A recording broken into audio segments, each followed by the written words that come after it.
तथा मित्रवनम नाम ततः केदारमुत्तमम्। आस्था, श्रद्धा एवं सबसे प्राचीन सभ्यता का साक्षी है यह वाराणसी शहर। यहाँ कल कल बहती पवित्र गंगा नदी की धारा, जिसके समक्ष विद्यमान है यह ललिता घाट। मत्स्य पुराण में तीर्थों की चर्चा के अवसर पर ललिता तीर्थ का वर्णन हमें प्राप्त होता है। साथ ही साथ स्कंद पुराण के काशी खंड में भी जहां नव दुर्गा घाटों का वर्णन होता है, वहां भी ललिता घाट का नाम अंकित है। ततो ललिता तीर्थं गंगा केशव सन्निधौ तत्रास्ति ललिता देवी क्षेत्र रक्षाकरी परा। साच पूजा प्रयत्नेन सर्व संपत् समृद्धये ललिता पूजकानां च जातु विघ्नो न जायते। श्री कृष्ण द्वितीयायां ललितां परिपूज्य वै नारी वा पुरुषो वापि लभते वाञ्छितं पदं। स्नात्वा च ललिता तीर्थे ललितां प्रणिपत्य वै लभेत् सर्वत्र लालित्यं। यद्वा तद्वानुलप्य च लभेत् सर्वत्र लालित्यं। यद्वा तद्वानुलप्य च। गंगा नदी के तट पर स्थित है ललिता तीर्थ, जहां क्षेत्र रक्षा करने वाली दुर्गा रूपी ललिता गौरी का निवास है, जिनकी सभी श्रद्धालु सर्व प्रकार संपत्ति लाभार्थ पूजा अर्चना करते हैं। इस घाट की सबसे विशेष बात यह है कि यहाँ शिव के साथ शक्ति के दर्शन भी श्रद्धालुओं को मिलते हैं। घाट के ऊपर गली में मां दुर्गा को समर्पित देवी ललिता का मंदिर विद्यमान है। साथ ही साथ यहाँ काष्ठ एवं ईंट से बना राज राजेश्वर मंदिर भी स्थापित है। भगवान शिव को समर्पित काशी में यह मंदिर नेपाल के पशुपति मंदिर का प्रतीक रूप है। वर्तमान में सुशोभित यह ललिता घाट पूर्व में 3 भागों में विभक्त था।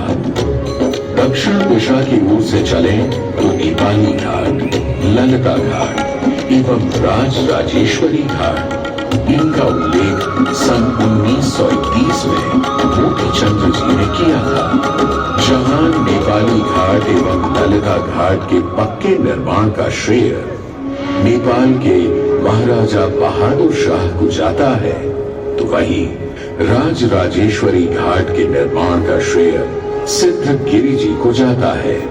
कालांतर में नेपाली एवं राज राजेश्वरी घाट ललिता घाट में ही समाहित हो गए। ऐसी मान्यता है कि अश्विन मास की कृष्णा तृतीया के दिन ललिता तीर्थ में स्नान कर देवी के दर्शन करने से श्रद्धालुओं की सभी मनोकामनाएं पूर्ण होती हैं।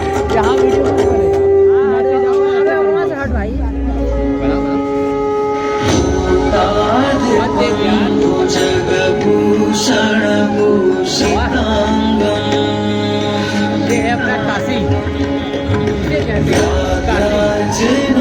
वरधरं जटिलं त्रिनेत्रं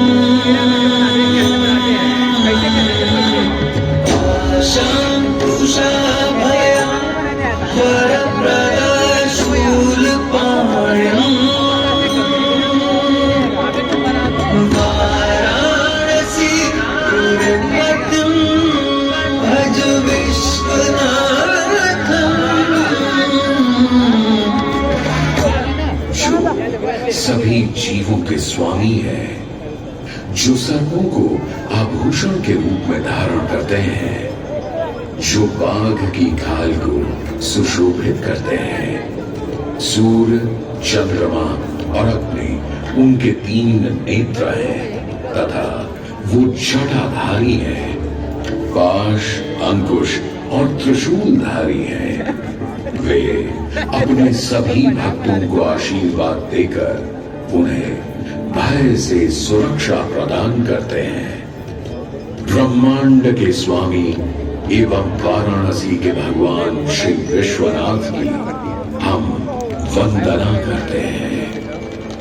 याद रख ले भाई, यही टाइम आना हो आगे। मैं आदि नगरी काशी, वही काशी जो स्वयं भगवान शिव के त्रिशूल पर विद्यमान है। सृष्टि के प्रारंभ में महादेव ने जब पृथ्वी पर अपनी दृष्टि डाली तो उन्हें एक भाग चमकता हुआ प्रतीत हुआ। उसी भाग को भगवान शिव ने काशी का नाम दिया। कालांतर में गंगा नदी के तट पर बसी इस काशी नगरी में समय समय पर अनेकों घाट विकसित हुए, जहां श्रद्धालु आकर पूजा अर्चना एवं स्नान किया करते थे।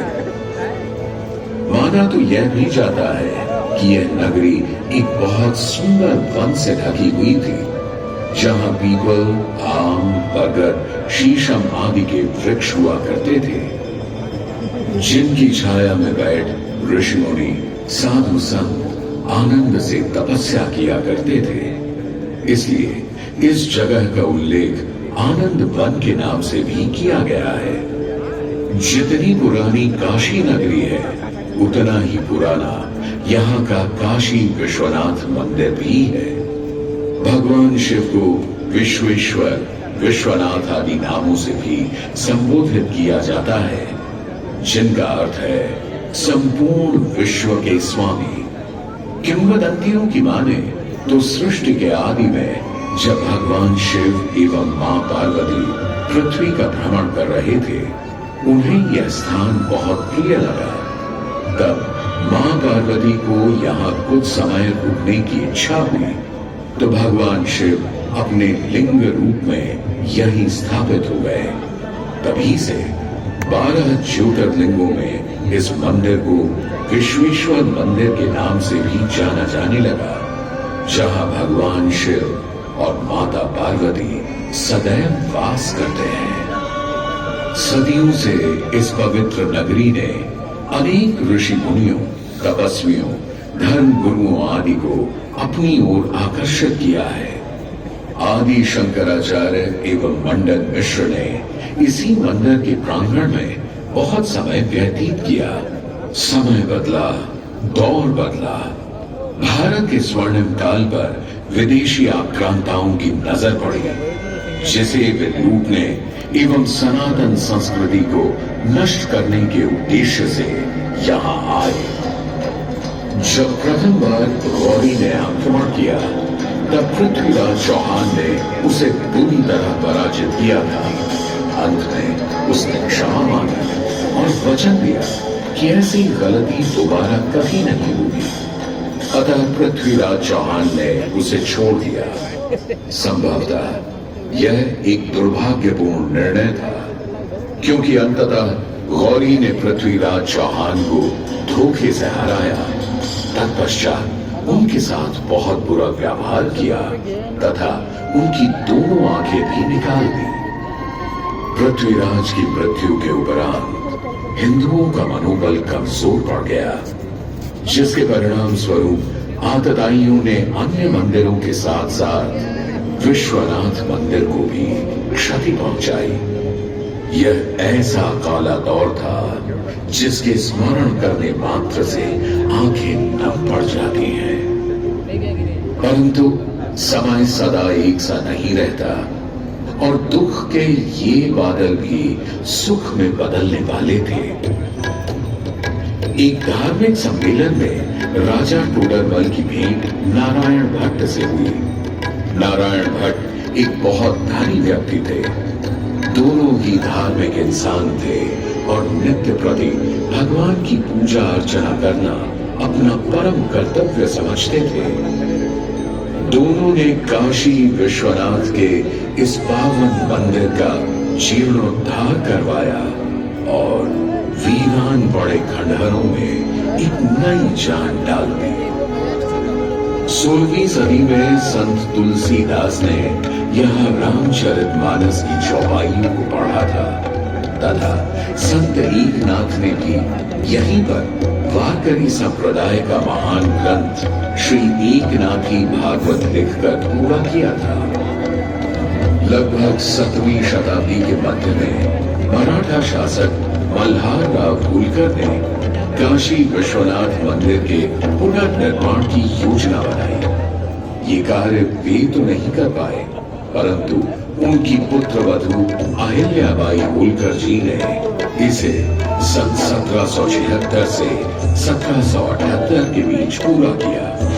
वर्तमान काशी विश्वनाथ मंदिर निर्माण का श्रेय अहिल्याबाई होलकर जी को ही जाता है। इनके अलावा महाराजा रणजीत सिंह ने 1000 किलो शुद्ध सोने से निर्मित छत्र को इस मंदिर पर लगवाया। जहां ग्वालियर की महारानी बैजाबाई ने ज्ञानवापी का मंडप बनवाया, तो वहीं नेपाल के महाराजा ने यहाँ नंदी की प्रतिमा स्थापित करवाई। सनातन संस्कृति को सुरक्षित रखने के लिए जिससे जो बन सका उसने वैसा किया और वर्तमान में भी यह क्रम देखने को मिल रहा है। सन 2022 में भारत के प्रधानमंत्री नरेंद्र मोदी ने काशी विश्वनाथ मंदिर का जीर्णोद्धार एवं सौंदर्यीकरण करवा इसके स्वर्णिम काल को फिर से एक बार जीवंत करने का प्रयास किया।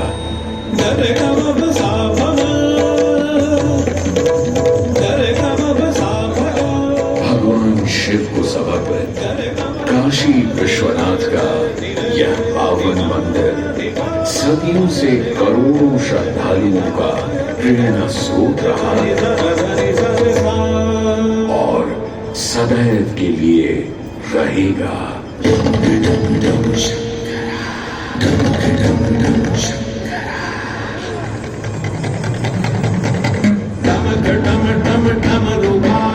भोलेनाथ महेश्वरा डमक डम डम डमरू बाजे भोलेनाथ महेश्वरा त्रिपुटी धनुष कमान सावित्री नेत्र बाण गो शंकरा त्रिपुटी धनुष कमान सावित्री नेत्र बाण गो शंकरा शंकरा हे शंकरा वाराणसी के हो बसैया हो पिता गजराज के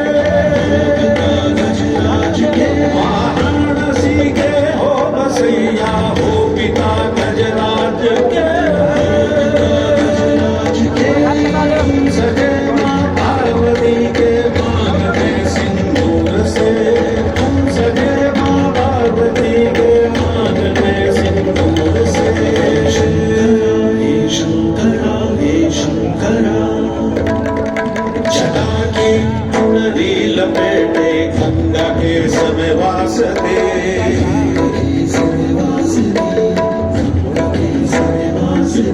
छटा की चुनरी लपेटे गंगा के समय वासते चंद्रमा की रजत कांति शीस तुम्हारी प्रकाश में चंद्रमा